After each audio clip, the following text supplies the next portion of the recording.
வணக்கங்களே. கோமதி அம்மாவுடைய மகன் வெளியூரில் இருந்தான். அவனுக்கு கல்யாணமாகி புள்ளக்குட்டியெல்லாம் ஆகி போச்சு. அங்கேயே செட்டிலும் ஆகிட்டான். அதனால் அம்மாவை அடிக்கடி பார்க்குறதும் இல்லை. ஆனால் மாதம் மாதம் டானு மணி ஆர்டர் மாத்திரம் பண்ணி விட்டுருவான். டானு 5ஆம் தேதி ஆனால் 1000 ரூபா மணி ஆர்டரும் வந்துடும். அந்த ஏரியா போஸ்ட்மேனான அப்துல்லா தான் அதை கொண்டாந்து கொடுத்துட்டு கையெழுத்தும் வாங்கிட்டு போவார். அவரும் வயசானவர் தான். அடுத்த வருஷம் ரிட்டர்ன்மெண்ட்டுன்னு சொல்லிட்டு இருந்தார். அந்த மணி ஆர்டர் பணத்தை கொடுத்துட்டு அதுக்கு கீழே கொஞ்சோண்டு இடம் இருக்கும். அதில் நான் நல்லா இருக்கேன் அம்மா, நீங்கள் நல்லா இருக்கீங்களா, சீக்கிரமாக லீவு கிடைச்ச உடனே நான் உங்களை பார்க்குறேன், இப்படிக்கும் உங்கள் அன்பு மகன்னு அதில் அவன் எழுதியிருப்பான். அதை கிழிச்சி வாசிக்கையில் கொடுத்துட்டும் போவார் அப்துல்லா. கோமதிக்கு சரியாக கண்ணும் தெரியாது. அதை பார்க்குறப்பவும் கேட்குறப்பவும் மகனே நேரில் சொல்கிற மாதிரி சந்தோஷமாக இருக்கும் கோமதி அம்மாவுக்கு. அதுக்காகவே காலண்டரை கிழிச்சு பார்க்கும், எப்போ 5ஆம் தேதி வரும்னு. அப்துல்லா கையில் காசை கொடுக்கும்போது வாங்கிட்டு அவருக்கும் 10 ரூபா கொடுக்கும் கோமதி அம்மா. அவர் வேணாமான்னு விடாது, நீயும் என் மகன் மாதிரி தான்பா, அவன் என்கிட்ட பேசுறது இல்லை, அவன் எழுதுனதை வாசிக்கும்போது உன்னோட வடிவத்தில் நான் என் மகனை தான் நான் பார்க்குறேன்னு சொல்லும். அவரால் தட்டவும் முடியாது. அது பாட்டுக்கு பணமும் இருந்துச்சு. கோமதி அம்மாவும் சந்தோஷமாக வாங்கிட்டு பொழப்ப ஓட்டிக்கிட்டு இருந்துச்சு. திடீர்னு அந்த மாதம் பணம் வரலை. என்னான்னு கோமதி அம்மாவுக்கும் தெரியலை. அப்துல்லா கிட்டேயும் கேட்டுச்சு, பணம் வரலையான்னு. அவர் சொன்னார் வரலம்மான்னு. இதை கேட்டதுமே கோமதி அம்மாவுடைய கண்ணு கலங்கி போயிடுச்சு. என் மகனுக்கு என்ன ஆச்சோன்னு தெரியலையே, அதே நேரத்தில் அந்த காசை வச்சு தானே ஒருவேளை கஞ்சினாலும் என் பொழப்பை ஓட்டிக்கிட்டு இருந்தேன், அதுவும் நின்று போச்சுன்னா பட்டினி இல்லை தெருவில் கையேந்த வேண்டிய நிலைமை தான்னு கோமதி அழுதுச்சு. வயசு 80 ஆகி போனதால் கண்ணும் சரியாக தெரியாது. இதை அப்துல்லா கிட்ட சொல்லி புலம்பிச்சு. போய் நல்லா பாரியா, காசு வந்திருக்கா இல்லையான்னு சொல்லிட்டு புலம்பிக்கிட்டே வீட்டுக்குள்ளே போச்சு. ஆனால் அப்துல்லா சொன்னார், இன்றைக்கி வரலை, ஆனால் நாளைக்கு வரலாம், ஏன்னா போஸ்ட் ஆஃபீஸு 3 நாள் லீவு, நாளைக்கு பார்க்கலாம், கண்டிப்பாக வரும்னு சொன்னார். அடுத்த நாள் அப்துல்லா சந்தோஷமாக வந்தார்.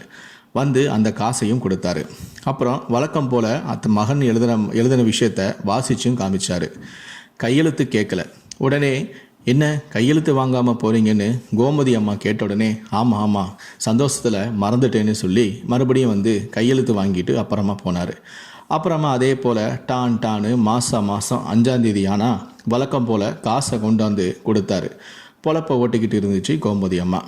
திரும்பவும் பிரச்சனை, மணி ஆர்டர் வரலை.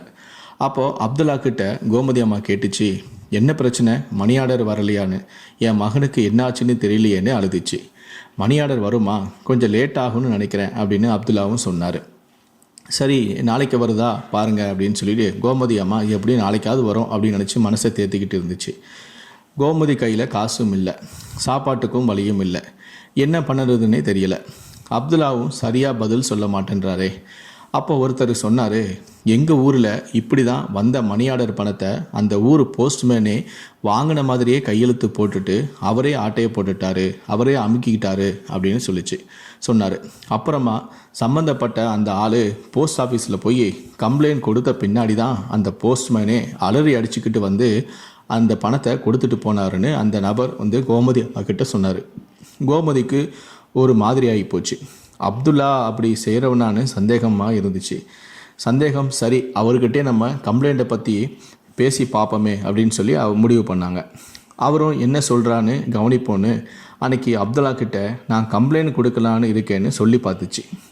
கோமதி அம்மா அப்படி சொன்னதுமே அவரும் அப்படியா, கம்ப்ளைண்ட் என்கிட்டே கொடுங்க, நானே கொண்டு போய் சேர்த்துறேன்னு சொன்னார். இது என்னடா திருடங்கையிலேயே சாவியை கொடுக்கறது மாதிரி இருக்கேன்னு யோசனை வந்தாலும் கொடுத்து தான் பார்ப்போம்னு அவரை வச்சே எழுதி அவர் மூலமாகவே போஸ்ட் ஆஃபீஸுக்கு கொடுத்து விட்டுச்சு கோமதி அம்மா. ஒரு வாரமாச்சு, பதில் எதுவும் வரவே இல்லை. அப்போது கோமதி அம்மாவுக்கு சந்தேகம் வந்துச்சு, இவர் கொண்டு போய் கொடுத்தாரா இல்லையான்னு. சரி நம்மளே நேரடியாகவே போஸ்ட் ஆஃபீஸுக்கு போய் கேட்டுடுவோம்னு முடிவு பண்ணி தடுமாறி ஒரு வழியாக போய் சேர்ந்துடுச்சு. இதோட போதாத நேரம் அங்கே அப்துல்லாவே அங்கே இருந்தார். இதை பார்த்துட்டு, அம்மா நீங்கள் எதுக்குமா இங்கே எல்லாம் வரீங்க, எங்கிட்ட சொல்லப்படாதா, நான் பார்க்க மாட்டேன்னா சொன்னார். திருட்டு பாயலாக இருக்கானே, எப்படியெல்லாம் சமாளிக்கிறதுன்னு நினச்சிக்கிட்டு, ஒன்றும் இல்லைப்பா, மணி ஆர்டர் வராததுக்கு கம்ப்ளைண்ட் கொடுத்தேன் இல்லை, அதான் என்னாச்சுன்னு போஸ்ட் மாஸ்டரை பார்த்து கேட்கலான்னு வந்தேன்னு சொன்ன உடனே அப்துல்லாவுடைய முகம் மாறி போச்சு. உடனே அந்த கோமதி அம்மா நம்ம சந்தேகம் சரிதான் போல நினச்சிக்கிட்டு நேராக போஸ்ட் மாஸ்டர்கிட்டயே போய் கேட்டுச்சு, என் கம்ப்ளைண்ட் வந்துதான்னு. அதுக்கு அவர் சொன்னார், எந்த கம்ப்ளைண்ட்டும் அந்த மாதிரி ஒன்றும் வரலையாம்மான்னு. என்ன சொல்கிறீங்க, நான் கம்ப்ளைண்ட் எழுதி கொடுத்து விட்டனே, வரலையா அப்படின்னு சொல்லி கோமதி அம்மா கேட்டுச்சு. ஆமாம்மா, எந்த கம்ப்ளைண்ட்டும் வரலை.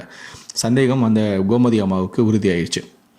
சரி, இப்போ நேரடியாகவே போஸ்ட் மாஸ்டர்கிட்டயே நம்ம கம்ப்ளைண்ட் பண்ணுவோன்னு அப்துல்லா என்னுடைய மணி ஆர்டர் பணத்தை அமுக்கிக்கிட்டான்னு அந்த அம்மா கம்ப்ளைண்ட் பண்ணிச்சு. ஆனால் அவரோ செக் பண்ணி பார்த்துட்டு சொன்னார், கடந்த 1.5 வருஷமாக உங்களுக்கு மணி ஆர்டர் எதுவுமே உங்களுக்கு வரலையம்மா, முன்னாடி வந்ததோட சரி 1.5 வருஷமாக உங்களுக்கு பணம் எதுவுமே வரலையே அப்படின்னு சொன்னார். இது கோமதி அம்மாவுக்கு அதிர்ச்சியாக இருந்துச்சு. அப்புறம் வரவே இல்லைன்னு சொன்னதும் கோமதி அம்மாவுக்கு எங்கேயோ இடிச்சுது. என்னடா இது, இவர் வரவே இல்லைங்கிறாரு அப்படின்னு சொல்லிட்டு சரி அப்துல்லா கிட்டேவே கேட்டுருவோன்னு இவர் சொல்கிறது உண்மையானு கேட்டுச்சு. அவரும் ஆமாம்மா, அப்புறம் எப்படி இத்தனை நாளாக எனக்கு பணம் வந்துச்சு எனக்குன்னு கேட்டுச்சு அந்த கோமதி அம்மா. அப்போது அப்துல்லா சொன்னார், அம்மா போன வருஷம் உங்களுக்கு ஞாபகம் இருக்கா, ஒரு தடவை பணம் வர லேட் ஆச்சுல்ல, நீங்கள் கூட மனசு நொந்து அழுதீங்க. நான் சொன்னேன் பேங்கு லீவு கொஞ்ச நாளுக்கு அப்புறம் வந்துடும், 3 நாள் லீவு இருக்குது, நாளைக்கு கூட வர வாய்ப்பு இருக்குது அப்படின்னு சொன்னேன், உங்களுக்கு ஞாபகம் இருக்கா அப்படின்னு சொல்லி அப்துல்லா கேட்டார். ஆமாம், நீ கூட போஸ்ட் ஆஃபீஸ் லீவுன்னு சொன்னீங்களே, ஆமாம் எனக்கு ஞாபகம் இருக்குது. ஆனால் அன்றைக்கி போஸ்ட் ஆஃபீஸ்னால் லீவ் இல்லைம்மா, நான் தான் உங்ககிட்ட நான் பொய் சொன்னேன். அந்த மாதமே உங்களுக்கு பணம் வரலை. அதில் இருக்கிற நான் ஃபோன் நம்பருக்கு ஃபோன் பண்ணி என்ன ஏதுன்னு கேட்டேன். அப்போ அவங்க சொன்னாங்க, உன்னுடைய மகனுக்கு ஒரு ஆக்சிடெண்ட் ஆயிடுச்சான், அதனால் ஆக்சிடெண்ட்டில் சிக்கி அவர் முடியாமல் இருக்கிறதால ரொம்ப சிக்கலில் இருக்கிறதாகவும் இப்போதைக்கு பணம் அனுப்புகிற சூழ்நிலையில் அவர் இல்லைன்னு சொன்னார். உங்கள் நிலைமையை பார்த்தா எனக்கு பாவமாக இருந்துச்சு. அதனால் நான் தான் என்னுடைய பணத்தை மணி ஆர்டரில் வந்து கொடுத்தேன். மாதம் உங்களுக்குன்னு மணி ஆர்டரை வந்ததாகவும் அதில் உங்களை பற்றி உங்கள் மகன் விசாரிக்கிற மாதிரி நானே பொய்யா சொல்லிவிட்டு அந்த காசையும் கொடுத்துட்டு வரேம்மான்னு சொன்னார். எங்கள் அம்மா செத்து போயிருச்சு, பல வருஷம் ஆச்சு, அவங்களுக்கு கொடுக்குறதா நினச்சி தான் நான் உங்களுக்கு கொடுத்தேன்னு அவர் சொன்னார். இந்த மாதம் என்னுடைய மனைவிக்கு உடம்பு சரியில்லை, அதனால் கொஞ்சம் மருத்துவ செலவு ஆகிப்போச்சு, எனக்கு கொஞ்சம் பண தட்டுப்பாடும் அதனால் ஆகிப்போச்சு, அதனால தான் அம்மா லேட் ஆயிடுச்சு, நாளைக்கு வந்து கொடுத்துறேன் அம்மான்னு கண் கலங்கினார். கோமதி அம்மா அவரை கட்டி பிடிச்சி அழுதுடுச்சு. என் மகனே, அதனால் அதுக்கு மேலே பேசவே முடியலை. கண்ணீர் தாரையாக வளைஞ்சுது. உன்னை போய் நான் சந்தேகப்பட்டுட்டேனே, எனக்கு சாமி நல்ல கதியே கொடுக்காது, என்னை மன்னிச்சிரியான்னு காலில் விழப்போச்சு. அதை தாங்கி பிடிச்சி அப்துல்லா சொன்னார், வயசானவங்க காலில் நாம் விழலாம், ஆனால் எந்த சமயத்துலையுமே அவங்க நம்ம காலில் விழக்கூடாது, அது பெரிய பாவம், வேணாமான்னு கண் கலங்கினார். பார்த்துட்டு இருந்த போஸ்ட் மாஸ்டரும் அடுத்த மாதத்துல இருந்து கொஞ்சம் நானும் பணம் தரேன் உன்னுடைய சிரமத்தை குறைக்க அப்படின்னு சொன்னார். இப்படி ஒரு நெகிழ்ச்சியான ஒரு சம்பவம் போஸ்ட் ஆஃபீஸில் நடந்திருக்கு. இதை பற்றி உங்களுடைய கருத்துக்கள் என்ன அப்படிங்கிறத கீழே இருக்கக்கூடிய கமெண்ட் செக்ஷனில் மறக்காமல் சொல்லுங்கள். முடிஞ்ச அளவுக்கு இந்த வீடியோவை மற்றவங்களுக்கும் ஷேர் பண்ணுங்கள். மேலும் இது போன்ற பல வீடியோக்களை பார்க்கணும் அப்படின்னு நினச்சிங்கன்னா மறக்காமல் சேனலை சப்ஸ்கிரைப் பண்ணுங்கள். கூடவே அந்த பெல் சிம்லையும் மறக்காமல் கிளிக் பண்ணுங்கள்.